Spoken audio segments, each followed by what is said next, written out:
Muy bien, mis estimados estudiantes, retomamos el hilo de nuestra lección. Ahora vamos a resolver un ejercicio referido a la máquina síncrona trabajando como motor. Este ejercicio indica lo siguiente. Vamos a ampliar para que pueda verse con claridad.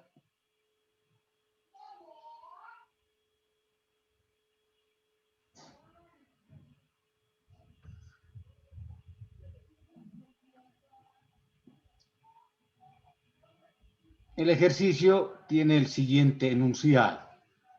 Una máquina síncrona de 208 voltios, 50 Hz, 45 kilovolt amperes y factor de potencia 0,8 en adelanto, con conexión en delta o triángulo, tiene una reactancia síncrona de 2,5 ohmios, resistencia de armadura despreciable.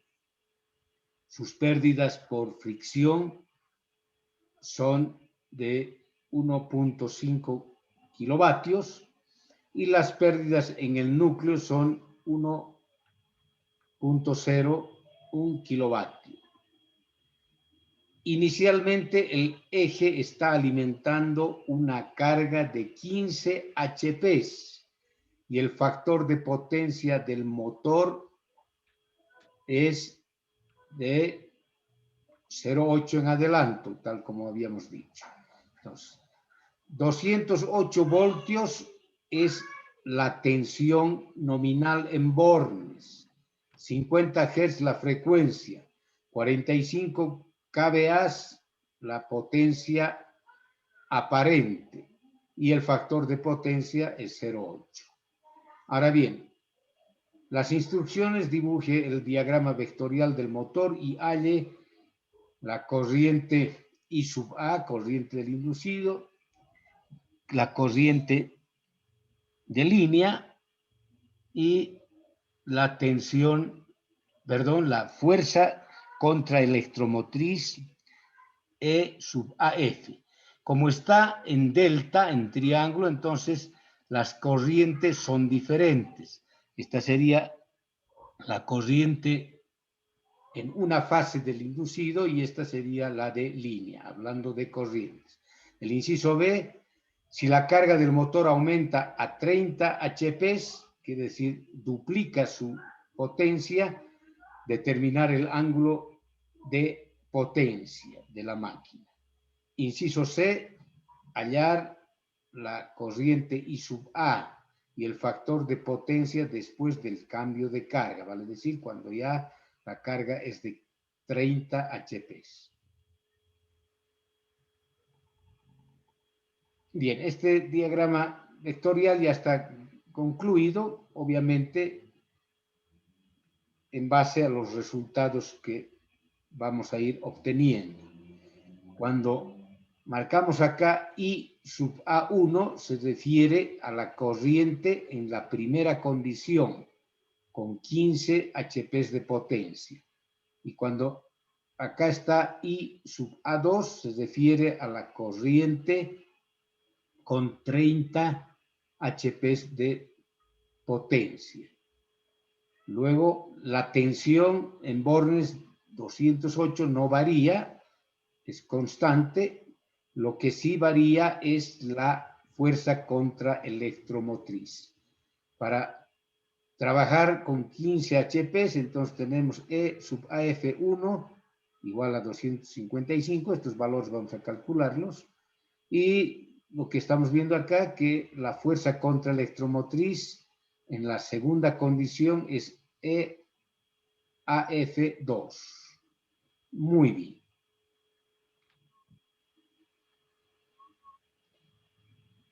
Calculamos, para comenzar, la potencia de salida del motor. Nos han dicho que el motor es de 15 HP. Esta potencia es potencia mecánica en el eje del motor. las potencias de los motores siempre se da la potencia mecánica en el eje. Y la unidad generalmente utilizada es el HP. Para convertir a kilovatios multiplicamos por 0.746 y se obtiene 11.2 kilovatios de potencia mecánica en el eje. La potencia de entrada ha de ser el resultado de sumar a esta potencia de salida las pérdidas, que son datos. Entonces, 11.2 es la potencia mecánica de salida, más las pérdidas por fricción, más las pérdidas en el núcleo, haciendo un total de 13.7 kilovatios. Este ya es un valor de la potencia de entrada, que como hablamos de un motor, entonces ya es potencia eléctrica. La corriente de línea, vamos a calcular de la fórmula de potencia activa, que es igual a raíz cuadrada de 3, la tensión en bornes, la corriente de línea, el factor de potencia. Aquí tenemos los datos, tensión en bornes, 208. Entonces, con esos datos y despejando la corriente de línea y su L, vamos a calcular potencia, sabemos que es 13.7, dividido entre raíz de 3, dividido entre la tensión, dividido entre el factor de potencia. Nos da un valor de 47.53 amperios. Es la corriente de línea, porque estamos hablando de un sistema delta, triángulo. En un sistema triángulo, hablando de la corriente, tenemos que hay una corriente de línea y una corriente de fase. Entonces, si ustedes dividen 47.53 entre raíz de 3, vamos a obtener 27.44 amperios como corriente de fase. Muy bien. Ahora, continuando,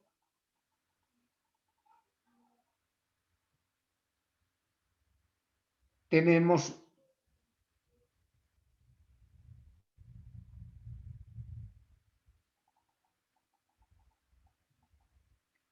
que de la ecuación de la tensión de la máquina, recuerdan ustedes, esto hemos visto, la tensión en bornes es igual a la fuerza contraelectromotriz más las caídas de tensión. En este caso no hay resistencia porque es despreciable, entonces directamente ya no entra en la caída de tensión. Despejando E, que es la fuerza contraelectromotriz, vamos a tener tensión en bornes menos J X sub S por I sub A. Estas ecuaciones siempre se hacen tomando en cuenta los valores de fase. Por lo tanto, esta es la reactancia síncrona por la corriente de fase. Acá se ha despejado, se ha calculado cuánto es el ángulo que corresponde al factor de potencia 0,8. Phi es 36,87 grados. Entonces, esta ecuación la escribimos tomando en cuenta su representación vectorial en números complejos. 208 con un ángulo 0 porque la tensión en bornes es el referente en el eje horizontal, menos la caída de tensión, ha de ser a 2.5 por la corriente. Aquí se ha sumado, no se olviden, perdón, aquí no se ha sumado, sino que 2.5, vamos a revisar, es el valor de la reactancia síncrona, 2.5 ohmios. Entonces, 2.5 va a multiplicar a la corriente 27.44 con un ángulo de 36.87. Resulta 208 menos 68.6 con un ángulo de 126.87. De donde, resolviendo esta sustracción en números complejos, obtenemos la fuerza contraelectromotriz del motor igual a 255 con un ángulo de menos 12.4. Vayamos al diagrama vectorial, donde ya se refleja este resultado. Entonces, fíjense ustedes, aquí está la corriente de fase con la carga de 15 HPs, el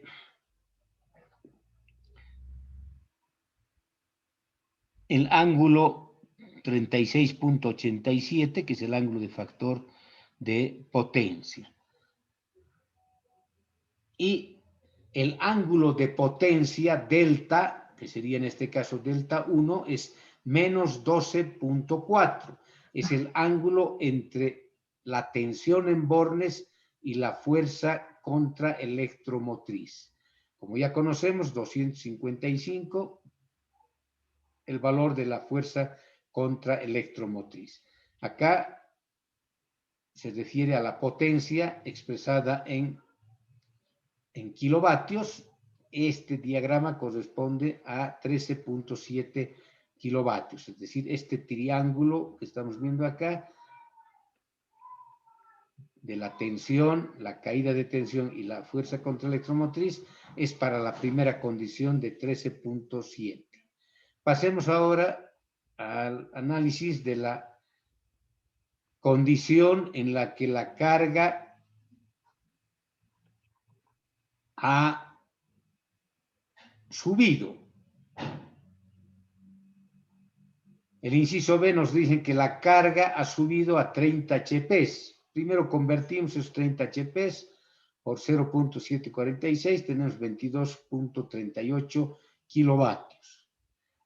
Ya sabemos, esta es la potencia de salida, la potencia mecánica. Para encontrar la potencia de entrada, tenemos que agregarle a la potencia mecánica de salida las pérdidas. Entonces, 22,38 más 1.5 más 1 es igual a 24.88 kilovatios. Es la potencia de entrada. Ahora bien, la FEM inducida permanece constante porque la excitación es constante. Entonces, se puede hallar el nuevo ángulo.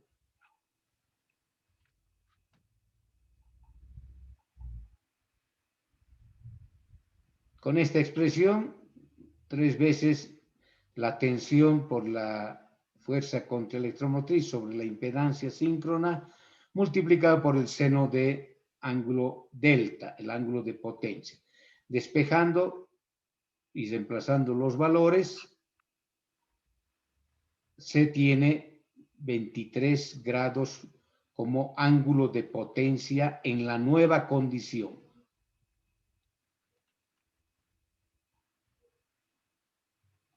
Seguimos.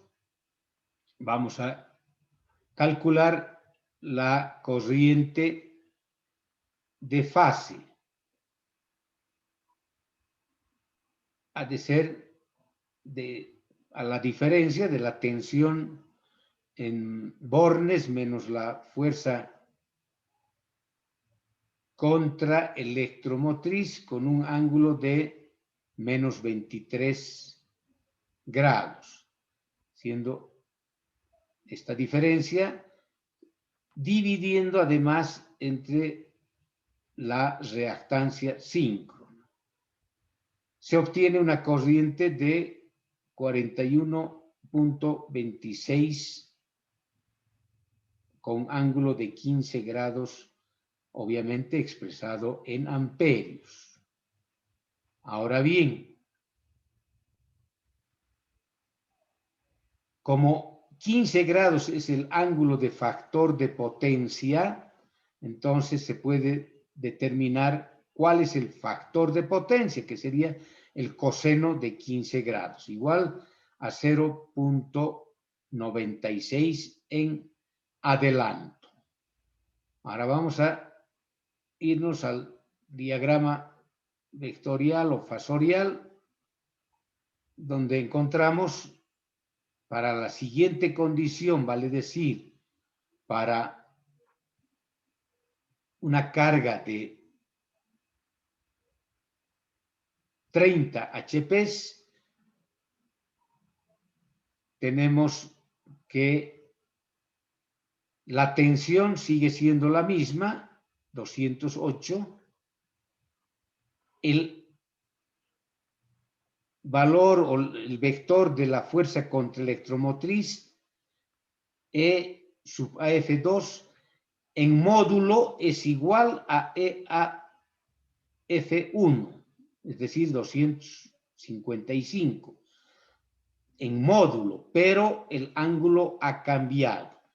El ángulo para esta nueva fuerza contraelectromotriz ya es de menos 23 grados, por lo que el ángulo delta sub 2 precisamente es estos 23 grados.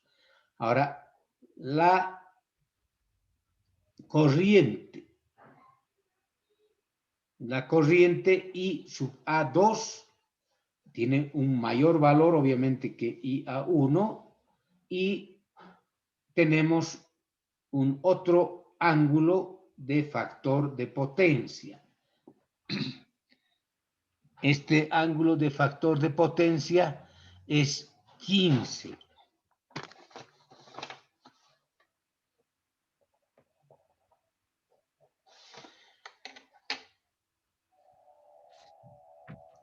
Entonces, aquí faltaría poner phi sub 2 igual a 15. Vamos a corregir. Entonces, de esta manera, este es el diagrama fasorial para las dos condiciones, cuando trabaja con 15 HPs y cuando trabaja con 30 HPs. No sé si hay alguna pregunta.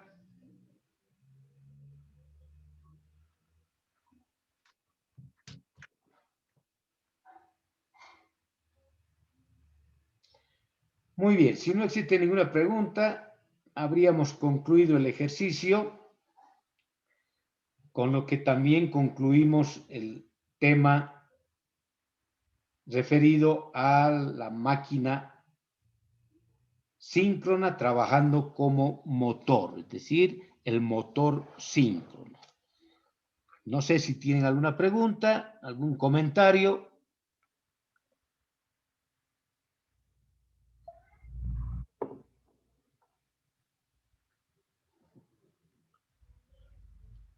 Bien.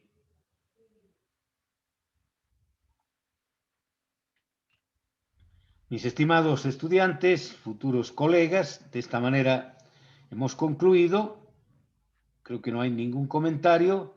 Nos quedamos acá y quiero decirles que el día de mañana, miércoles, no vamos a tener la clase virtual, entendiendo de que al haber concluido este tema, nos resta solamente uno, así que eso lo vamos a hacer el próximo martes hasta terminar en los subsiguientes días. Por lo tanto, mañana por la tarde, tómense libre, estudien la materia o apoyen con su tiempo a otra materia. Buenas tardes, mis futuros colegas. Nos vemos el próximo martes. Hasta luego. Hasta luego, Inge. Hasta luego, Inge. Hasta luego, Hasta luego, ingeniero. Hasta luego, Inge.